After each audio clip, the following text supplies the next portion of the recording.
चलिए विद्यार्थी लोग, गुड मॉर्निंग। और आज कई दिन के बाद फिर हम लोग वीडियो के साथ उपस्थित होंगे। कुछ जो हम लोग छुट्टी इधर मना रहे थे, 11 से जो 15 हम लोग के विद्यालय में जो छुट्टी हुई, उस छुट्टी के दौरान हम लोग ये टारगेट किए थे कि इसमें कम से कम 4-5 चैप्टर ख़त्म कर देना है। लेकिन किसी कारणवश हम लोग जो है नहीं रह पाए और कहीं दूसरे जगह चले गए थे, जिसके कारण वीडियो नहीं बन पाया। बहुत ऐसे विद्यार्थी लोग का कमेंट्स आ रहा था कि सर वीडियो नहीं आ रहा है, वीडियो नहीं आ रहा है। हमें उसका पूरा ध्यान था कि किसी भी तरह से उनका जो है मांग को पूरा किया जाए। तो आज फिर हम लोग, आज स्कूल खुला है और हम लोग नए वीडियो के साथ और नए चैप्टर और नए क्वेश्चन के साथ उपस्थित हैं। अब आज से फिर देखेंगे कि हम लोग केमिस्ट्री का ये क्वेश्चन है, पहला चैप्टर का। इसमें वस्तुनिष्ठ प्रश्न जो है कुछ बढ़िया चैप्टर ये क्वेश्चन डाला हुआ है। इसमें होगा जितने भी हमारे विद्यार्थीगण हैं, जो क्लास आए हैं वो भी, और जो क्लास नहीं आए हैं वह भी, दोनों लोग पूरा देख करके इसको याद कर लीजिएगा और कमेंट्स कर दीजिएगा उसमें कि हम लोग याद किए हैं या नहीं किए। आपका सारा कमेंट्स हम देखते हैं। और बहुत ऐसे कम बच्चे हैं जो कहते हैं कि सर मेरा कमेंट हम लोग याद कर लिए हैं। बहुत कम ऐसे लोग हैं, 2-4 लोग कहते हैं कि याद कर लिए हैं, लेकिन अक्सर लोगों का जो है कमेंट्स नहीं आता है। देख करके कुछ लोग छोड़ देते हैं, कोई उस पर रिप्लाई नहीं आता है कि हाँ हम देखे हैं या नहीं देखे हैं, याद हुआ है या नहीं हुआ है। तो ऐसा नहीं होना चाहिए। जो पढ़ने आ रहे हैं वो भी और जो क्लास नहीं आ रहे हैं वो भी, दोनों लोग को ये काम है, होमवर्क है कि आपको कमेंट्स कर देना है कि ये सही वीडियो जो है आपको देखे कि नहीं देखे और याद हुआ कि नहीं हुआ। तो ये पहला चैप्टर है केमिस्ट्री का। और फिर आज से फिर से जो है आपको ये मिंटू सर आपको ये क्वेश्चन लेकर के आए हैं। फिर अगले इसके कुछ ही मिनटों के बाद जब ये वीडियो पूरा हो जाएगा तो इसके बाद 9th क्लास का जो मैथ का बनाएंगे विकास से, है ना। तो फिर हम लोग वहाँ मिलेंगे। तब तक आप मिंटू सर से आप इस क्वेश्चन का डिस्कशन देख लीजिए।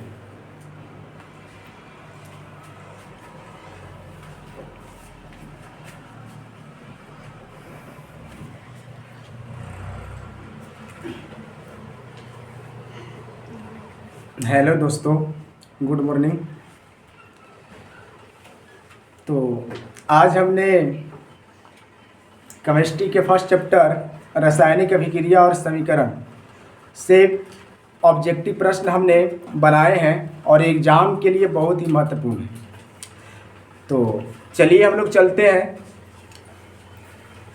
केमिस्ट्री का जो फर्स्ट चैप्टर का पहला ऑब्जेक्टिव है, चलिए देखते हैं हम लोग क्या है। चलिए देखिए, सबसे पहला प्रश्न है कि रासायनिक अभिक्रिया में जो पदार्थ भाग लेता है उसे क्या कहते हैं। बच्चे तुम लोग बताइएगा, इस फर्स्ट क्वेश्चन का आंसर बताइएगा कि जो रासायनिक अभिक्रिया में भाग लेता है उस पदार्थ को क्या नाम है बच्चे? अभिकारक। क्या कहते हैं बच्चे? अभिकारक। ऑप्शन नंबर क्या हो जाएगा? ए हो जाएगा। अगला प्रश्न देखते हैं। दूसरा प्रश्न है कि रासायनिक अभिक्रिया के फलस्वरूप जो पदार्थ बनता है उसे क्या कहते हैं बच्चे? हाँ, प्रतिफल या उत्पाद कहते हैं। क्या कहते हैं? प्रतिफल कहते हैं या क्या कहते हैं बच्चे? उत्पाद कहते हैं। चलिए अगला प्रश्न क्या है? क्वेश्चन नंबर 3 है, नमक का रासायनिक सूत्र क्या होता है बच्चे? नमक का या साधारण नमक है या नमक का है? तो साधारण नमक का सूत्र क्या होता है बच्चे? NaCl होता है। इसका रासायनिक नाम तुम लोग बताओ क्या होता है? सोडियम क्लोराइड होता है। चलिए बहुत अच्छा। अगला है, चौथा प्रश्न क्या है? LPG का मुख्य घटक निम्न में से कौन है? तो बच्चे LPG का जो मुख्य घटक होता है ये ब्यूटेन होता है। कौन होता है? ब्यूटेन होता है। क्या होता है बच्चे? ब्यूटेन होता है। LPG का मुख्य घटक क्या होता है? ब्यूटेन होता है। आप लोग बताइए कि LPG का फुल फॉर्म क्या होता है? लिक्विफाइड पेट्रोलियम गैस होता है। बहुत ही अच्छा। अगला प्रश्न देखते हैं, 5 नंबर। CNG के मुख्य अपव्यय निम्न में से कौन सा है? CNG अच्छा, 5वां प्रश्न है। चलिए हाँ, 5वां प्रश्न क्या है? LPG एक गंधहीन गैस है, इसमें गंध के लिए क्या मिलाया जाता है? तो बच्चे क्या मिलाया जाता है? एथिल मर्कैप्टन मिलाया जाता है। क्या मिलाया जाता है? याद रखिएगा, अगर LPG में अगर गंध लाना है तो कौन सा हमें पदार्थ मिलाना पड़ता है बच्चे? एथिल मर्कैप्टन मिलाना पड़ता है। अगला प्रश्न क्या है? 6ठा, CNG का मुख्य अवयव कौन है? बच्चे याद रखिएगा, CNG का मुख्य अवयव कौन है? तो तुम लोग को बताओगे क्या है बच्चे? प्रोपेन। क्या होता है? CNG है ना। तो CNG का मुख्य अवयव क्या हो जाएगा? प्रोपेन हो जाएगा। क्या हो जाएगा? प्रोपेन। अब अगर नहीं मेथेन होगा, सॉरी देखिए क्या होता है, मेथेन होता है। सीएनजी का क्या होता है बच्चे, मेथेन। इसमें 70% लगभग क्या होता है बच्चे, मेथेन होता है। बाकी 30% में क्या होता है बच्चे, ब्यूटेन होता है, प्रोपेन होता है, लेकिन सबसे ज्यादा क्या होता है बच्चे, मेथेन होता है। अगला बात, अगला प्रश्न देखिएगा बच्चे, 7 नंबर प्रश्न देखिएगा। 7 नंबर प्रश्न क्या है, चिप्स के पैकेट में कौन सा गैस भरा जाता है? क्या भरा जाता है बच्चे, नाइट्रोजन। नाइट्रोजन, नाइट्रोजन का संकेत क्या होता है, होता है। बहुत अच्छा। चलिए अगला प्रश्न, अगला प्रश्न देखिएगा स्क्रीन पर क्या है, श्वसन कैसी रासायनिक अभिक्रिया है बच्चे? श्वसन कैसी रासायनिक अभिक्रिया बच्चे? शोषी, उष्मा। अगला, किस धातु को चाकू से काटा जा सकता है? ये बहुत ही बहुत आसान क्वेश्चन है, आप लोग सभी को याद होगा। किस धातु को चाकू से काटा जाता है? सोडियम। सोडियम और लिथियम दोनों को काटा जाता है, याद रखिएगा, सोडियम और लिथियम। और सबसे हल्की धातु पूछेगी, सबसे हल्की धातु कौन होता है, तो लिथियम होता है। क्या होता है, सबसे हल्की धातु कौन होता है, लिथियम होता है। देखिएगा अगला प्रश्न क्या है, 10वां, निम्न में से कौन सा पदार्थ बिना ज्वाला को जलता है? तो याद रखिए, कोयला। कोयला जो है ना बच्चे, बिना ज्वाला को जलता है, समझे। और बाकी इसमें सबका ज्वाला होता है। मोमबत्ती के ज्वाला के कितने क्षेत्र होते हैं, याद है आप लोगों को? 3 क्षेत्र होता है। कौन कौन? चलिए बहुत अच्छा। चलिए अगला प्रश्न देखते हैं, 11 नंबर प्रश्न है, रासायनिक अभिक्रिया के दौरान किसी पदार्थ में जो ऑक्सीजन का ह्रास होता है वो क्या कहलाता है? बच्चे देखो, रिएक्शन है, ये क्या है, अभिक्रिया है। तो जिस अभिक्रिया में ऑक्सीजन का ह्रास होता है उस अभिक्रिया का नाम क्या है बच्चे? अपचयन होगा। आप देखो समझा रहे हैं, अपचयन का मतलब होता है अकरण। अपचयन का मतलब क्या होता है? उपचयन का मतलब क्या होता है? ऑक्सीकरण होता है। क्या होता है? तो ऑक्सीकरण में ऑक्सीजन का संयोग होता है और अकरण में ऑक्सीजन का क्या होता है? ह्रास होता है। तो आपसे क्या पूछा है? ह्रास पूछा है, तो क्या हो जाएगा? अपचयन हो जाएगा। क्या हो जाएगा बच्चे? ऑप्शन नंबर बी हो जाएगा।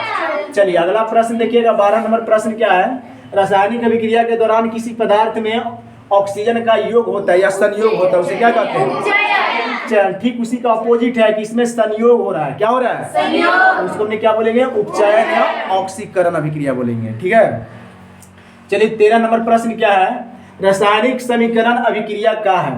रासायनिक समीकरण अभिक्रिया का क्या है? देखिएगा ये आपको कंफ्यूज वाला सवाल है।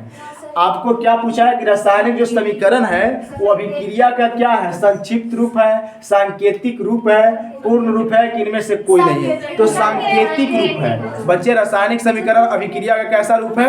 सांकेतिक रूप है। ठीक है, तो ऑप्शन नंबर बी हो जाएगा। क्या हो जाएगा? अगला 14 नंबर प्रश्न देखिएगा स्क्रीन पर क्या है।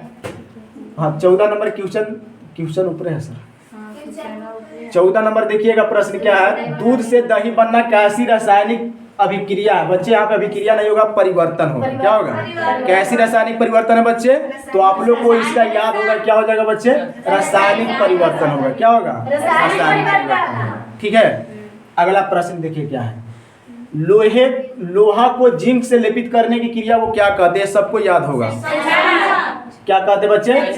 बहुत मारपीट हो गई, गलती है। लोहे को जिंक से लेपित करना है ना, तो जिंक से देखो, जिंक से लेपित करोगे तो देखो पानी चढ़ाना होता है। अब अगर नहीं सॉरी गैल्वनीकरण होता है, क्योंकि गैल्वनीकरण में जस्ता का क्या किया जाता है? परत चढ़ाया जाता है ना। और संक्षारण में क्या होता है? जैसे संक्षारण में जैसे कोई चीज में जंग लगता है तो क्या होता है? मतलब झड़ता है, तो उसी को क्या बोलते हैं? संक्षारण। तो इसमें गैल्वनीकरण हो जाएगा। ऑप्शन नंबर क्या हो जाएगा? बी हो जाएगा। 15 का बी। अगला है 16 नंबर प्रश्न देखिएगा, सिल्वर क्लोराइड। देखिए एग्जाम के लिए बहुत ही बेहतर चीज है। सिल्वर क्लोराइड का रंग कैसा होता है? श्वेत होता है। कैसा होता है? श्वेत होता है। चलिए अगला प्रश्न क्या है, 17 नंबर प्रश्न देखिएगा, साग सब्जियों का विघटित होकर कंपोस्ट बनना किस प्रकार की अभिक्रिया का उदाहरण? बहुत मारपीट हो गया। अपघटन है। कौन रासायनिक अभिक्रिया है? अपघटन। लेकिन अपघटन नहीं दिया तो उष्मा क्या बोलते हैं? ऑप्शन के अनुकूल मिलाएगा तो देखिए क्या हो जाएगा, उष्मा शोषी, उष्मा छेपी, उभयगामी की प्रतिस्थापन। तो उष्मा छेपी हो जाएगा। क्या हो जाएगा? उष्मा छेपी। अब अगर अपघटन रहेगा ना तो अपघटन मारना, क्या मारना, लेकिन ऑप्शन में नहीं रहेगा ना तब उष्मा छेपी होगा। अगला देखो 18 नंबर प्रश्न क्या है, निम्नलिखित में से कौन एक दहन अभिक्रिया, मतलब बोला है कि इसमें से कौन दहन है, मतलब दहन बताओ, जल का उबलना, मोम का पिघलना, पेट्रोल का जलना, इनमें से कोई नहीं। तो बच्चे अभिक्रिया बोला है, तो अभिक्रिया क्या हो जाएगा, देखो मोम का पिघलना ये तो परिवर्तन है, ये तो हो नहीं सकता। एक बाद में है जल का उबलना, ये भी परिवर्तन है, तो हो नहीं सकता है। बच्चे पेट्रोल का जलना, ये क्या है, ये भी क्या है, पेट्रोल का जलना, ये भी क्या हो गया, ये अभिक्रिया है। क्या बोला है, दहन अभिक्रिया बोला है, तो पेट्रोल का जलना हो जाएगा, पेट्रोल का जलना। चलिए अगला प्रश्न देखते हैं। 19 नंबर प्रश्न क्या है, निम्न में से कौन सा पदार्थ बिना ज्वाला को जलता है। देखो फ्यूचर रिपीट हो गया है, कोयला होगा। क्या हो जाएगा बच्चे, कोयला। अच्छा चलो, टाइपिंग में मिस्टेक है, कोयला होगा।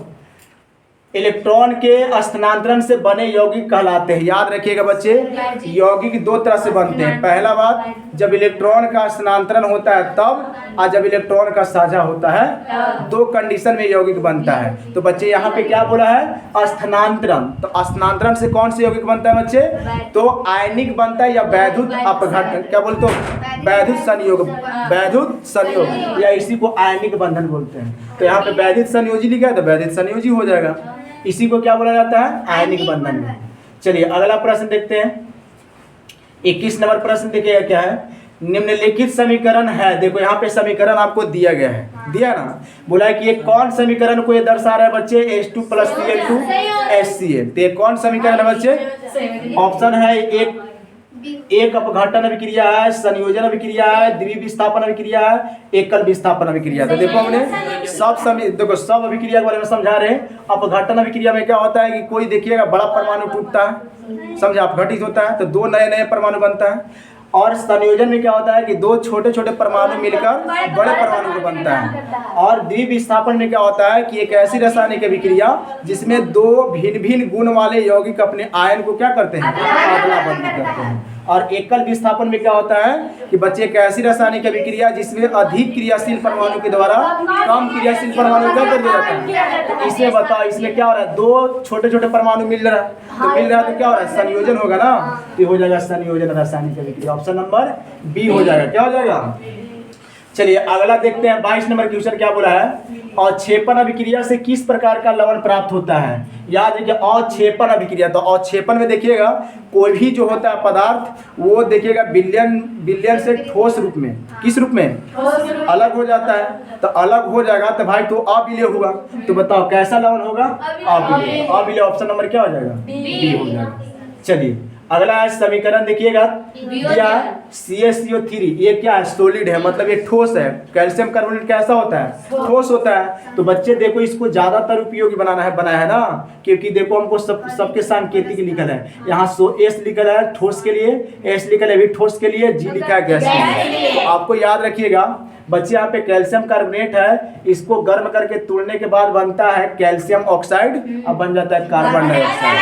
तो बच्चे देखो, तो दो छोटे छोटे परमाणु में टूट गया, तो बच्चे इसको क्या कहेंगे बच्चे, क्या कहेंगे, वियोजन। तुम लोग ये बताओ कि धातु के ऑक्साइड क्या होता है, ऑक्साइड है, तो इसका ऑक्साइड कैसा होगा, क्षारीय। और अधातु का बोलता है, बहुत अच्छा। अगला प्रश्न देखते हैं। 24 नंबर प्रश्न क्या है, Cl2 प्लस क्या है, पोटेशियम आयोडाइड है ना बच्चे। ये रिएक्शन कर क्या बनाया, यहाँ में बनाता है पोटेशियम क्लोराइड, ये आयोडीन अलग हो जाता है। तो कहने का मतलब हो कि देखिएगा ये क्लोरीन है, एक आयोडीन है। तो बच्चे ये दोनों के दोनों देखिएगा, ये है हाइड्रोजन समूह। कौन समूह, तो बाबू देखिएगा कहा जाता है कि आयोडीन से सबसे ज्यादा शक्तिशाली कौन है, क्लोरीन है। तो बाबू देखो क्लोरीन क्या कर रहा है कि पोटेशियम के साथ मिल जा रहा है और आयोडीन को बाहर भगा दे रहा है। तो अब बताना है कि ये कौन रासायनिक अभिक्रिया होगा। तो इसमें तो कोई देखिएगा कोई अधिक क्रियाशील परमाणु द्वारा कम वाला को भगा दिया जा रहा है, तो ये हो जाएगा एकल विस्थापन। एकल विस्थापन या विस्थापन अभिक्रिया कह सकते हैं। कौन अभिक्रिया, विस्थापन अभिक्रिया, कि जब कोई भी धातु परमाणु से हाइड्रोजन को बारी बारी से प्रतिस्थापित कर देना ही क्या कहलाता है, प्रतिस्थापन या विस्थापन अभिक्रिया कहा जाता है। चलिए अब एक कैसे, इसके लिए उत्प्रेरक रूप में क्या चाहिए, ऑप्शन में तुम कमेंट कर बताओ, इसको उत्प्रेरक रूप में क्या चाहिए, रिएक्शन कब संपन्न होगा, जब उत्प्रेरक रूप में हमने क्या लाएंगे, तो बच्चे सनलाइट यानी सूरज का प्रकाश। चलिए बहुत अच्छा। अगला 25 नंबर प्रश्न करें, निम्नलिखित में कौन सा पदार्थ ऑक्सीजन से संयोग नहीं करता है? याद रखना, ऑक्सीजन से संयोग बोला है कि नहीं करता है। ऑप्शन है तांबा, गोल्ड, जिंक, पोटेशियम। तो देखिएगा, तांबा भी सक्रिय धातु है, पोटेशियम भी सक्रिय धातु है, जिंक भी सक्रिय धातु है, लेकिन अत्यंत कम सक्रिय धातु कौन है? गोल्ड है। इसलिए इसका उपयोग हम लोग आभूषण में करते हैं। किसमें करते हैं? अब आप लोग कमेंट कर बताओ कि सबसे सक्रिय धातु कौन होता है? सबसे अधिक सक्रिय पोटेशियम क्या होता है? पोटेशियम होता है। इसका संकेत क्या होता है? के होता है। अगला क्वेश्चन देखिएगा, 26 नंबर प्रश्न क्या बोला है कि उपचयन वह अभिक्रिया है जिसमें, बता रहा उपचयन का मतलब क्या होता है? ऑक्सीकरण या अवकरण? ऑक्सीकरण होता है। तो बताना है, देखो ऑप्शन क्या है बच्चे, ऑप्शन देखिएगा।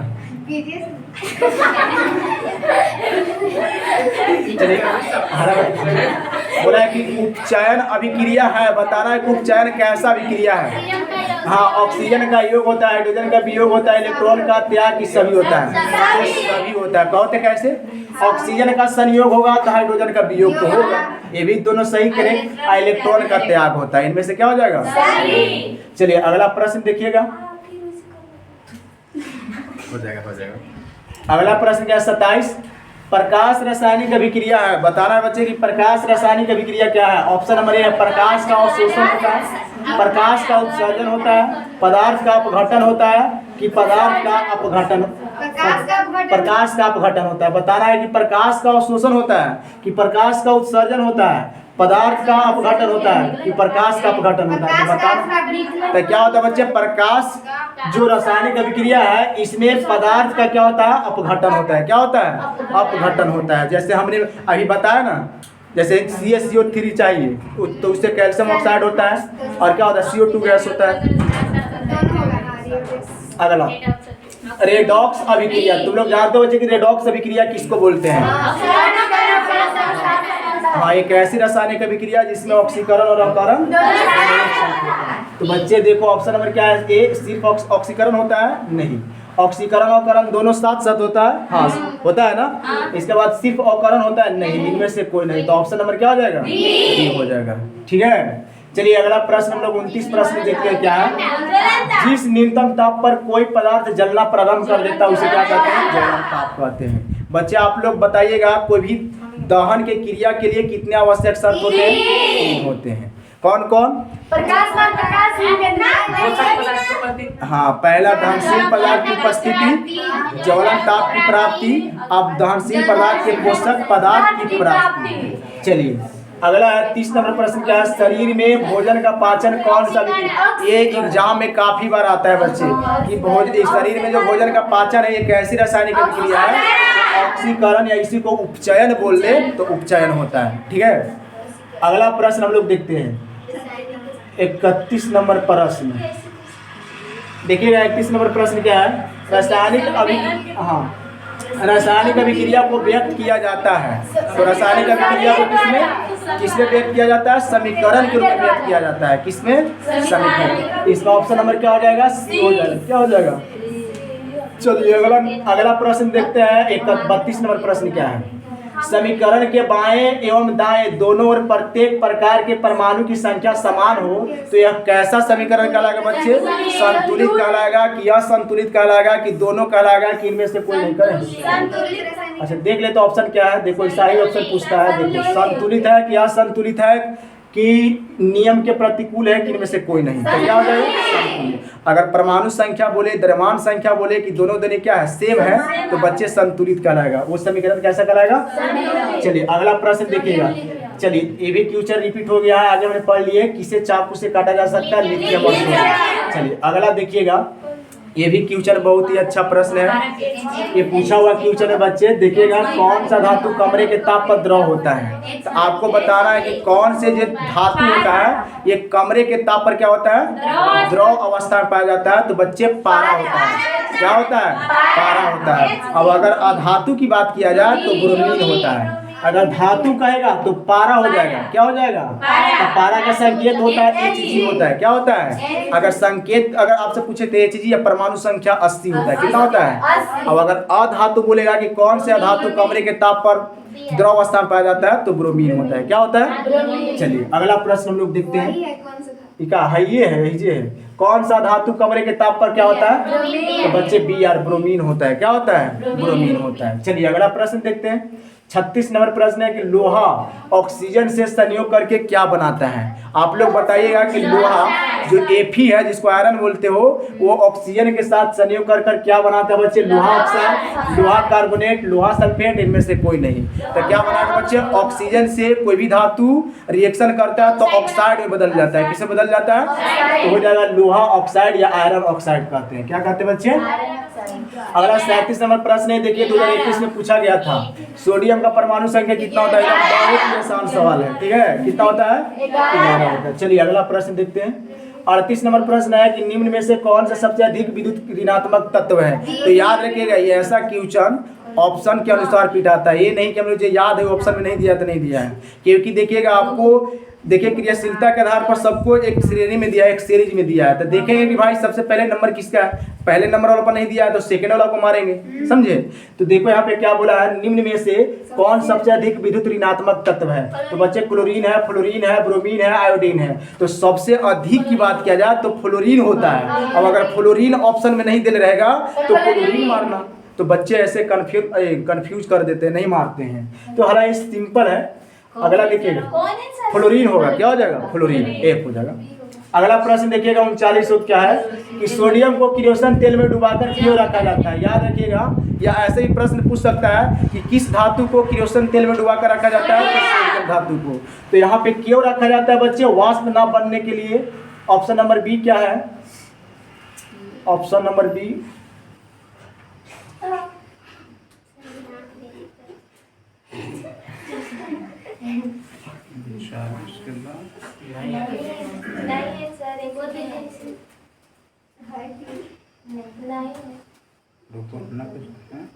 हाँ ये क्या बोला था बच्चे? किरोसिन तेल, सोडियम धातु को किरोसिन तेल में डुबाकर क्यों रखा जाता है? पहला क्या था? वाष्प न बनने के लिए। बी है ऑक्सीजन से प्रतिक्रिया से बचने के लिए।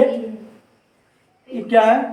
हाँ, पिघल ना जाए, इनमें से कोई नहीं। तो बच्चे याद रखिएगा, हम लोग जानते हैं कि अगर सोडियम को अगर खुली वायुमंडल में छोड़ देते क्या है, यहाँ पे ऑक्सीजन है, तो ऑक्सीजन से तुरंत क्या करने लगता है? रिएक्शन करके जलने लगता है। तो भाई यहाँ पे क्या हो जाएगा? ऑप्शन नंबर बी हो जाएगा। क्या हो जाएगा? ऑक्सीजन से अभिक्रिया नहीं करने के लिए।